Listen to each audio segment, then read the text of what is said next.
Hoje eu quero conversar com você sobre alguns sinais de que um casamento pode ter chegado em um estado muito grave emocionalmente. Eu preciso deixar claro desde o começo: eu não estou falando de um relacionamento que passa apenas por uma fase difícil.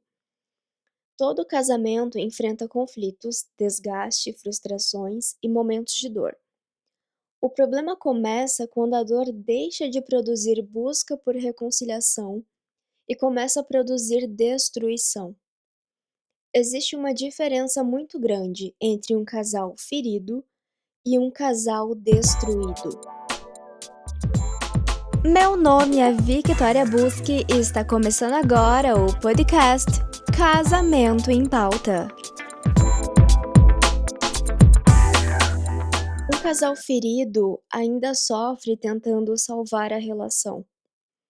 Ainda existe culpa, esforço, arrependimento, desejo de melhorar, vontade de compreender e esperança de reconciliação. Mas quando o relacionamento entra em um estado de destruição emocional, o parceiro deixa de ser visto como alguém que está errando e passa a ser visto como uma ameaça emocional constante. E isso muda completamente a dinâmica da relação. No começo, o casal ainda consegue pensar: o nosso problema é a comunicação, o nosso problema é o ciúme, o nosso problema é o dinheiro, o nosso problema é a rotina. Ou seja, o problema ainda é visto como algo externo ao caráter da pessoa. Existe a sensação de que o relacionamento poderia melhorar se alguns comportamentos fossem ajustados. Mas quando o casal chega em um estado muito deteriorado, isso muda profundamente. Agora, o problema não é mais algo que o parceiro faz. O problema passa a ser quem ele é. A esposa já não pensa: meu marido mentiu. Ela pensa: ele é mentiroso. O marido já não pensa: ela foi agressiva. Ele pensa: ela é cruel. Perceba a diferença. O comportamento deixa de ser separado da identidade. A falha vira definição de caráter. E quando isso acontece, a admiração começa a morrer. As qualidades ainda existem. O casal ainda consegue enxergar momentos bons, características positivas, lembranças felizes. Mas os defeitos emocionais se tornam tão grandes dentro da percepção deles que as qualidades perdem o peso emocional. É como se o ressentimento contaminasse tudo. A pessoa olha para o parceiro e já não consegue descansar emocionalmente perto dele. Já espera frustração, grosseria, egoísmo, manipulação, rejeição ou dor. É nesse momento que começam as retaliações. Porque quando alguém sofre continuamente dentro de uma relação, mas perde a esperança de ser ouvido, compreendido ou acolhido, a dor começa a se transformar em desejo de punição. Então, o objetivo já não é mais resolver o conflito. O objetivo passa a ser fazer o outro sentir a mesma dor. E isso aparece de maneiras muito mais profundas do que as pessoas imaginam. A pessoa começa a usar exatamente aquilo que sabe que vai ferir profundamente o parceiro. Se sabe que ele tem insegurança financeira, ataca a sua capacidade de sustentar a casa. Se sabe que ela se sente insuficiente como mulher, usa palavras para destruir a sua autoestima. Se conhece os traumas do parceiro, usa esses traumas durante as discussões. Se sabe o que o outro mais teme, transforma esse medo em arma emocional. E muitas vezes isso não acontece porque a pessoa é fria ou calculista o tempo inteiro. Acontece porque ela está emocionalmente endurecida pelo ressentimento. Mágoas antigas que nunca foram tratadas começam a criar um ambiente permanente de dureza emocional. Nenhum erro é realmente perdoado. Nada morre de verdade dentro da relação. O passado fica armazenado emocionalmente e reaparece em todas as discussões. Uma conversa simples sobre atraso vira: você sempre faz isso, igual naquela vez. Você nunca mudou. Eu já deveria ter desistido de você há muito tempo. O casal deixa de discutir o problema atual. Todas as dores acumuladas entram na conversa ao mesmo tempo. Isso destrói completamente a comunicação, porque toda conversa começa contaminada antes mesmo de começar de fato. O casal já entra emocionalmente armado.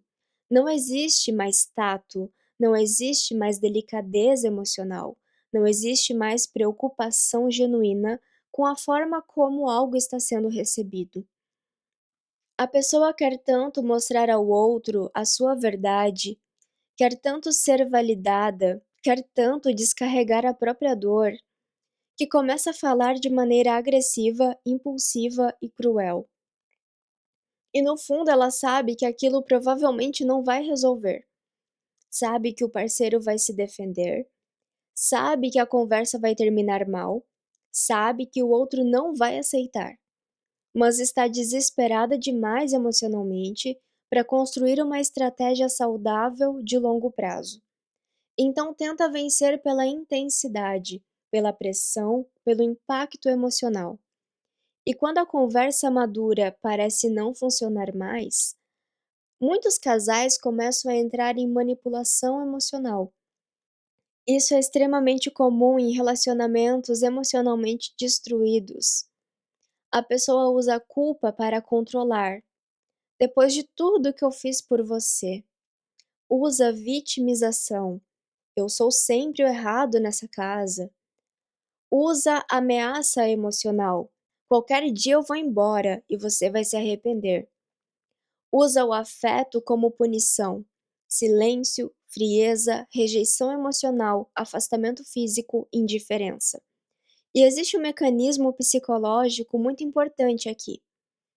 Quando alguém se sente profundamente ferido e impotente dentro da relação, pode começar a tentar conseguir de forma forçada aquilo que antes tentou conquistar de maneira saudável.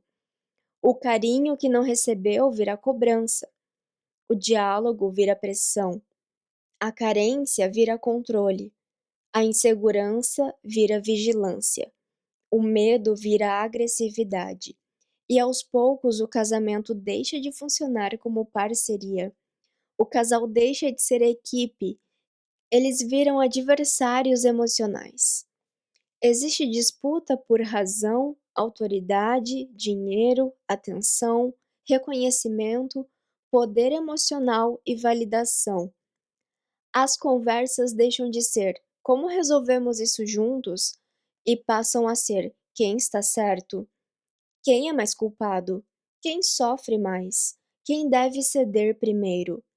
Ninguém mais escuta para compreender, escutam apenas para responder, se justificar ou atacar. E talvez uma das partes mais perigosas desse processo seja que o casal começa a perder a humanidade um do outro. Já não conseguem mais enxergar fragilidade, medo, trauma, insegurança ou dor no parceiro. Enxergam apenas egoísmo, frieza, manipulação, ameaça, crueldade.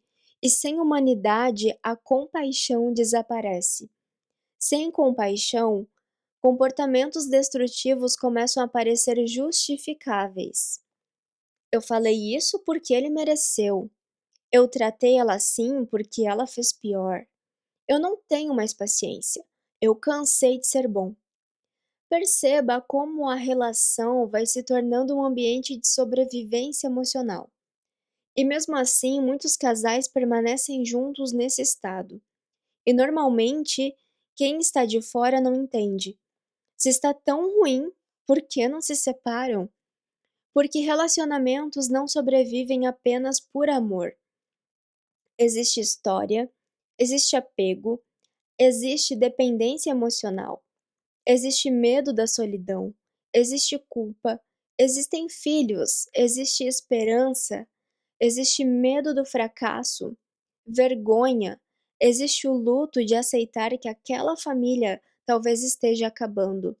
Muitas pessoas continuam porque ainda amam, outras continuam porque têm medo, outras porque já não conseguem imaginar a própria vida sem aquela pessoa. E existe algo ainda mais triste. Alguns casais permanecem juntos porque já perderam energia emocional até para se separar.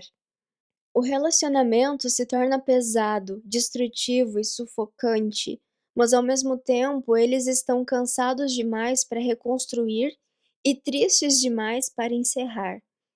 E esse é um dos estados emocionais mais perigosos dentro do casamento, quando existe dor demais para viver bem, mas existe apego demais para partir. Quando um casamento chega nesse nível de desgaste emocional, a tensão deixa de aparecer apenas durante as brigas, ela passa a existir o tempo inteiro. O casal acorda tenso, dorme tenso, volta para casa tenso, escuta o barulho da porta abrindo e já sente ansiedade, porque o relacionamento entra em um estado de alerta constante. Antes mesmo de uma conversa começar, os dois já esperam pelo pior. Isso acontece porque, no fundo, perderam a esperança de realmente resolver os problemas, ainda que desejem isso desesperadamente. Existe uma diferença muito grande entre não querer resolver e não acreditar mais que seja possível resolver. Muitos casais ainda querem salvar o relacionamento.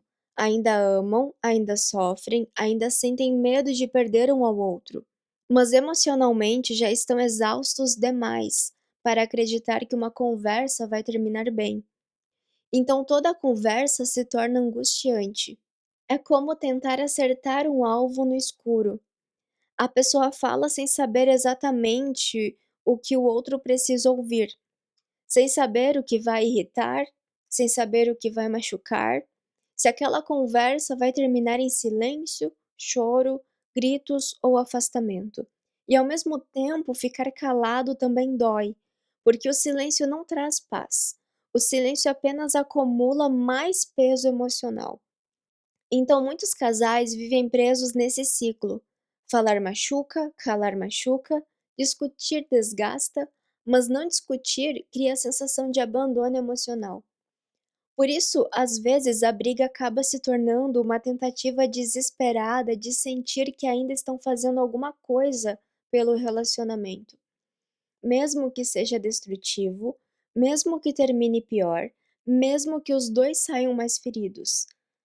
Porque pelo menos durante a briga ainda existe movimento, ainda existe reação, ainda existe a sensação de que algo está vivo. Isso cria uma das partes mais dolorosas de um relacionamento destruído. O ser humano precisa de um lugar seguro para descansar emocionalmente. Precisa de um ambiente onde possa baixar a guarda, respirar, existir sem medo de ser atacado, julgado ou ferido. Mas quando o casamento entra nesse estado, o lar deixa de ser abrigo e vira campo de batalha. A pessoa prefere ficar mais tempo no trabalho, prefere ficar no trânsito, prefere conversar com colegas, ficar no celular, prefere qualquer distração que adie o momento de voltar para casa. E muitas vezes isso é extremamente confuso, porque a pessoa ainda ama o parceiro, mas já não suporta a convivência. Até um trabalho cansativo e estressante parece emocionalmente mais leve do que a tensão dentro de casa. Porque no trabalho existe cansaço, mas dentro do relacionamento existe ameaça emocional constante. E isso cria um estado permanente de suspeita, vigilância e medo. O casal passa a esperar o pior um do outro o tempo inteiro. Se o parceiro fica quieto, pensa que tem alguma coisa errada. Se demora para responder, pensa que deve estar irritado. Se parece feliz, pensa que ele deve estar mais longe ainda emocionalmente. Se recebe uma mensagem, pensa: o que está escondendo? A mente deixa de procurar segurança e começa a procurar perigo. E isso destrói a sinceridade emocional da relação, porque depois de tantas discussões, julgamentos, rejeições e ataques, o casal já não consegue mais conversar com honestidade sobre aquilo que realmente sente. Já não conseguem dizer: estou com medo, estou inseguro, preciso de carinho, me sinto sozinho ou sinto falta de nós, porque a vulnerabilidade começa a parecer perigosa. A pessoa sente que qualquer fragilidade pode ser ignorada, invalidada ou usada contra ela mais tarde. Então ela se fecha emocionalmente. E o que aparece do lado de fora normalmente não é tristeza, é irritação, frieza, ironia ou agressividade. Muitos casais param de demonstrar dor e começam a demonstrar defesa. E existe um momento muito preocupante nesse processo, quando comportamentos destrutivos começam a parecer normais. No começo do relacionamento, certas atitudes causavam choque. Gritos, ironias, humilhações, desprezo, silêncio, frieza, afastamento, manipulação emocional. Mas depois de muito tempo vivendo nesse ambiente, o casal se acostuma emocionalmente com a destruição. E isso é extremamente perigoso, porque o sofrimento deixa de ser um episódio e vira o clima natural da relação. A agressividade deixa de parecer grave, o desrespeito deixa de surpreender, a tensão deixa de chamar atenção. O casal cria uma nova normalidade, baseada em defesa e sobrevivência. E talvez uma das consequências mais silenciosas disso tudo seja o isolamento dentro da própria casa. Os dois continuam dividindo o mesmo espaço, mas já não compartilham mais a vida. Cada um vive no próprio mundo. Conversam apenas sobre contas, rotina, filhos ou problemas práticos, mas a intimidade desaparece. Já não compartilham sonhos, medos, já não compartilham o coração. E isso cria um tipo de solidão muito específica, a solidão acompanhada. Porque a pessoa não está sozinha fisicamente, ela está emocionalmente sozinha na presença de alguém. E com o tempo, o relacionamento começa a consumir mais energia do que produzir paz. Conversar exige esforço, pedir algo exige esforço, ficar perto exige esforço, explicar sentimentos exige esforço, existir dentro da relação exige esforço. A convivência se torna pesada, cansativa. O corpo começa a sentir isso também. Vem ansiedade, cansaço, irritação, insônia, sensação de sufocamento, desânimo e falta de energia emocional. Porque o organismo humano não foi criado para viver em estado permanente de alerta dentro do próprio lar. E talvez uma das partes mais tristes de tudo isso seja a impossibilidade de descansar. Mesmo quando não existe briga, existe tensão. O casal pode estar em silêncio no sofá, assistindo televisão, saindo para jantar, deitado na mesma cama, mas emocionalmente continuam distantes e alertas. O corpo está presente, mas a mente permanece preparada para a próxima ferida. Outro sinal muito importante de que o relacionamento está emocionalmente adoecido é a ausência de arrependimento genuíno. E isso é diferente de pedir desculpas. Muitas pessoas ainda pedem desculpas dentro de relações destruídas. O problema é que essas desculpas normalmente não nascem da consciência, arrependimento ou desejo real de transformação. Elas nascem do desgaste. A pessoa pede desculpa para encerrar a discussão, para aliviar a tensão, para evitar mais conflito, para parar o choro, para fugir da culpa momentânea. Mas não existe mudança prática. E quando isso acontece repetidamente, algo muito perigoso começa a acontecer dentro do outro parceiro. Ele perde a confiança na mudança, porque não é o erro isolado que destrói a esperança, é a repetição. É ouvir "isso nunca mais vai acontecer" e ver acontecer de novo. É escutar "eu vou mudar", mas perceber tudo igual novamente. Com o tempo, pedidos de desculpa começam a soar vazios. O parceiro já nem consegue mais sentir alívio ao ouvir arrependimento, porque emocionalmente aprendeu que aquelas palavras não significam transformação. Isso produz um desgaste silencioso muito profundo, porque em relacionamentos saudáveis o arrependimento gera segurança. A pessoa pensa: ele errou, mas reconheceu. Ela me machucou, mas se importa com a minha dor. Isso pode ser reconstruído, mas quando não existe mudança concreta, o arrependimento perde a credibilidade emocional.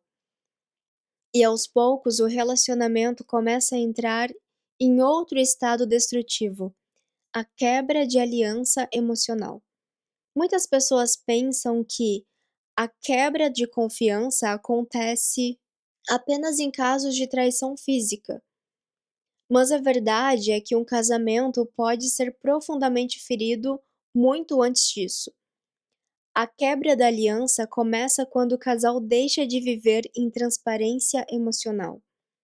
Conversas escondidas, omissões, privacidade excessiva, necessidade constante de esconder partes da própria vida, apagar mensagens, mentiras pequenas, segredos aparentemente inofensivos, vínculos emocionais fora do casamento. E muitas vezes nem existe envolvimento físico com outra pessoa, mas emocionalmente o parceiro já começou a dividir a vida em dois mundos. Existe a vida dentro de casa e existe a vida fora de casa. E essas duas realidades começam a se separar completamente na mente da pessoa. Isso é extremamente importante de entender, porque mesmo quando não está fazendo algo objetivamente errado, emocionalmente ela já começa a viver como se estivesse parcialmente desconectada do casamento. Em casa, tensão; na rua, leveza; em casa, cobrança; fora, sensação de liberdade. Em casa, peso emocional; fora, sensação de alívio. E aos poucos, a pessoa começa a preservar emocionalmente mais o mundo externo do que o próprio relacionamento. Ela sorri mais fora de casa, conversa mais fora de casa, se sente mais leve fora de casa, se sente mais compreendida fora de casa. E isso cria um distanciamento emocional muito perigoso, porque a intimidade do casamento não morre apenas através de grandes rupturas. Muitas vezes ela morre através de pequenas desconexões repetidas diariamente. O casal continua junto fisicamente, mas emocionalmente começam a existir portas fechadas, assuntos que não compartilham, pensamentos que esconde, sentimentos que não revelam, conversas que preferem ter com outras pessoas, partes da vida emocional que já não pertencem mais ao casamento. E isso normalmente acontece porque a pessoa já não sente segurança suficiente dentro do casamento para existir de maneira vulnerável. Ela sente que não será acolhida, não será compreendida, não será respeitada. Então começa a criar versões diferentes de si mesma, dependendo do ambiente. Uma dentro de casa, outra fora dela. E quanto mais essa divisão emocional cresce, mais o casamento perde a profundidade. Porque a intimidade não é apenas estar junto, é permitir que o outro tenha acesso verdadeiro àquilo que existe dentro de você. E quando isso desaparece, o relacionamento começa a sobreviver apenas na superfície. O casal ainda divide rotina, contas, tarefas, espaço, mas já não divide a própria vida. Existe um momento extremamente doloroso dentro de muitos casamentos em crise, quando o casal ainda deseja mudar, mas já não consegue enxergar um caminho realista para essa mudança acontecer. E isso costuma ser muito mais triste do que a raiva, porque nesse estágio muitas vezes o amor ainda existe, o apego ainda existe, a vontade de salvar a família ainda existe, o medo da separação ainda existe. O problema é que a esperança começa a morrer. As conversas já fracassaram muitas vezes. As promessas já foram repetidas muitas vezes. As tentativas já começaram e terminaram muitas vezes. E aos poucos o casal entra em um estado de esgotamento emocional profundo.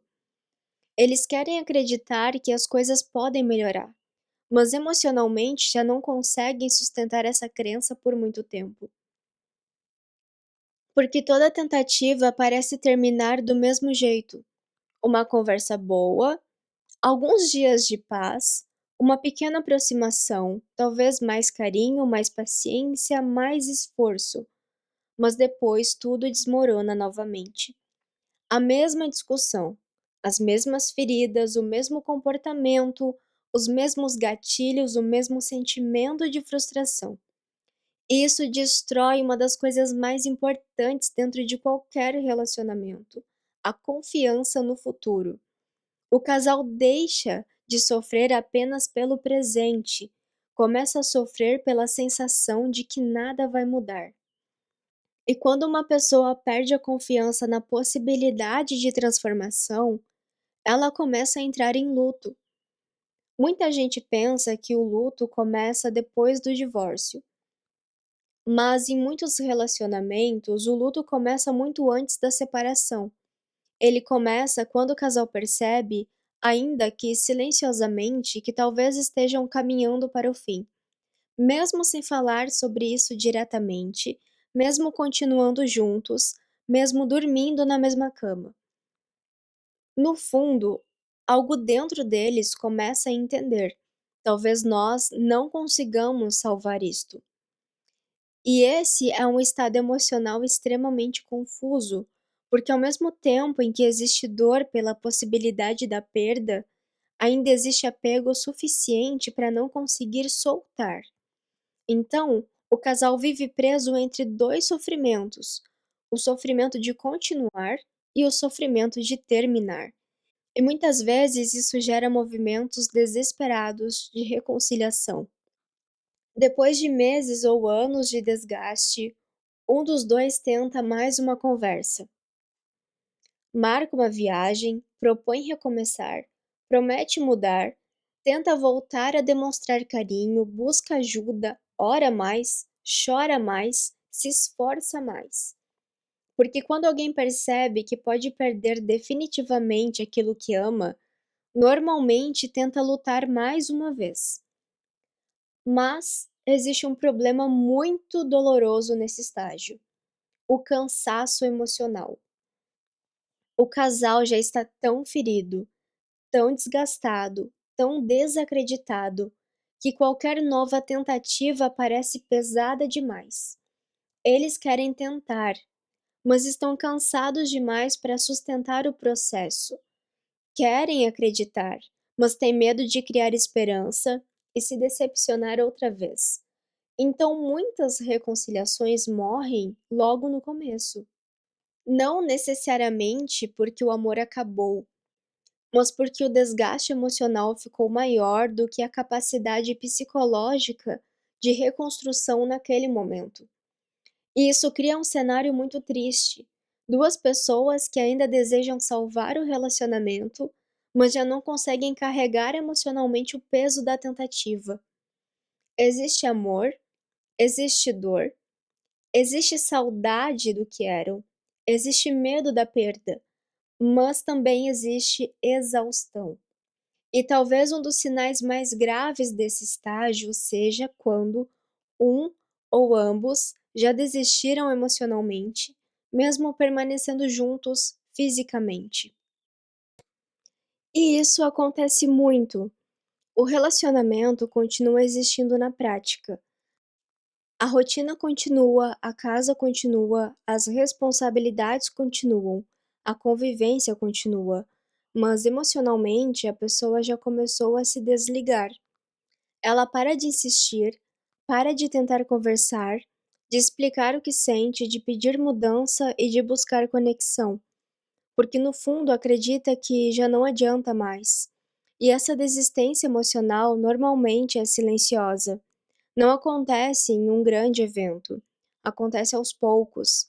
A pessoa vai ficando mais fria, mais distante, mais indiferente, mais conformada, até que um dia percebe que já não espera mais nada do relacionamento. E esse costuma ser um dos momentos mais perigosos dentro do casamento, porque quando existe raiva, discussão e dor intensa, ainda existe investimento emocional. Mas quando chega a indiferença, o vínculo morreu por dentro antes mesmo da separação acontecer.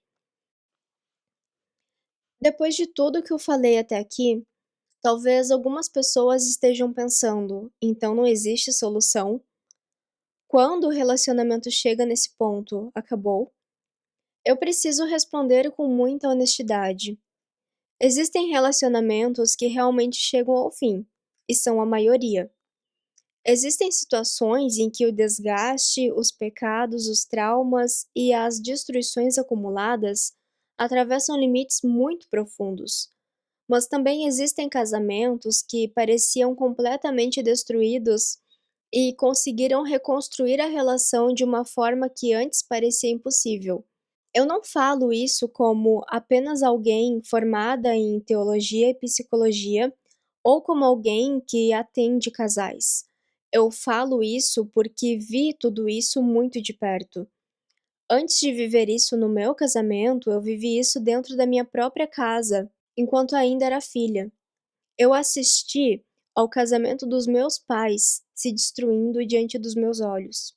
Eu presenciei brigas, humilhações, agressividade, traição, ressentimento, desgaste emocional e, por fim, o divórcio. Eu vivi a dor de uma filha que via duas pessoas se machucando sem conseguir impedir aquilo. E por muitos anos eu achei que estava apenas assistindo aquela história, até me casar. Porque depois do casamento eu deixei de ser espectadora daquele tipo de sofrimento e me tornei protagonista dele. No meu relacionamento, eu vivi novamente muitas das coisas que descrevi nesse episódio.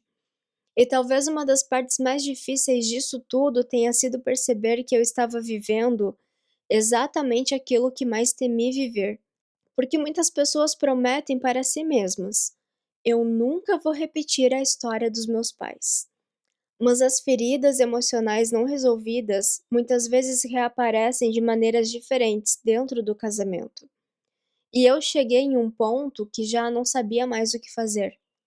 Nós tentamos resolver, conversar, melhorar, reconstruir. Eu fiz terapia de casal tradicional, mas naquele momento nada parecia alcançar a raiz do que estava acontecendo conosco. As tentativas pareciam fracassar uma atrás da outra. E muitas vezes a sensação era de que quanto mais a gente tentava resolver, mais a gente se desgastava. E foi nesse momento que eu recorri àquilo que sinceramente parecia a minha última esperança. Eu voltei para Deus. Na época em que tudo isso aconteceu, eu estava afastada de Deus. Estava vivendo longe da espiritualidade saudável e consciente que hoje faz parte da minha vida. Mas em meio ao caos do meu casamento, eu comecei a buscá-lo novamente. E foi ali que algo começou a mudar. Mas existe uma coisa muito importante que eu preciso deixar claro. Deus não começou transformando o meu casamento. Ele começou transformando quem eu era dentro dele. Porque a Bíblia não é simplesmente um manual de tarefas para fazer o relacionamento funcionar. Ela confronta o coração humano. Ela confronta o orgulho, egoísmo, ressentimento, desejo de controle, dureza emocional, vaidade, imaturidade, comportamentos destrutivos. E eu não vou romantizar esse processo para você. Foi extremamente doloroso. porque durante muito tempo eu me enxergava apenas como vítima da situação. Eu conseguia enxergar claramente os erros, os pecados e as falhas do outro, mas tinha dificuldade de confrontar aquilo que existia dentro de mim. E uma das partes mais difíceis da minha transformação foi justamente sair dessa posição emocional de vítima permanente. Foi perceber que eu também carregava orgulho, também carregava ressentimento, reagia de maneiras destrutivas, tinha dureza emocional e contribuía para o ambiente tóxico que existia dentro da minha casa. E isso não significa justificar os erros do outro. Significa entender que reconstrução começa quando alguém decide assumir responsabilidade pela própria transformação. A mudança do meu casamento não começou no dia em que tudo entre nós ficou perfeito. Começou no dia em que eu parei de esperar apenas a transformação do outro e comecei a permitir que Deus confrontasse a minha própria alma. E aos poucos aquilo começou a transformar não apenas a forma como eu agia, mas a forma como eu enxergava amor, perdão, dor, casamento, responsabilidade e maturidade emocional. Eu continuo casada, mas o cenário é completamente diferente. Nós não apenas permanecemos juntos. Existe amor, amizade, parceria, cuidado, paz e construção diária. Nós aprendemos a amar não apenas com sentimentos, mas também com atitudes. E no próximo episódio eu quero te contar de forma mais prática como esse processo aconteceu. Quero falar sobre coisas que eu fiz, aprendi, senti e precisei confrontar dentro de mim mesma para reconstruir o meu casamento. Quero falar sobre como a espiritualidade saudável e consciente transformou completamente a minha vida emocional e o meu relacionamento. Mas enquanto esse episódio não sai, eu quero te indicar uma leitura muito especial para mim. Durante o meu próprio processo de transformação emocional e reconstrução do casamento, eu escrevi o livro Entre a Dor e a Promessa, Novo Fôlego para Casamentos Destruídos. Esse livro nasceu no meio da minha dor, das minhas reflexões, das minhas orações e daquilo que fui aprendendo ao longo da caminhada. Nele eu compartilho muito do que vivi, senti e compreendi enquanto tentava salvar o meu casamento. Ele está disponível em livrarias online no Brasil e fora dele, inclusive na Amazon. E eu sinceramente espero que essa leitura ajude você a encontrar esperança, direção e transformação genuína dentro da sua própria história. Se você gostou deste episódio, compartilhe com seus amigos. E se você não gostou do episódio, compartilhe com seus inimigos. O importante é compartilhar. Até breve!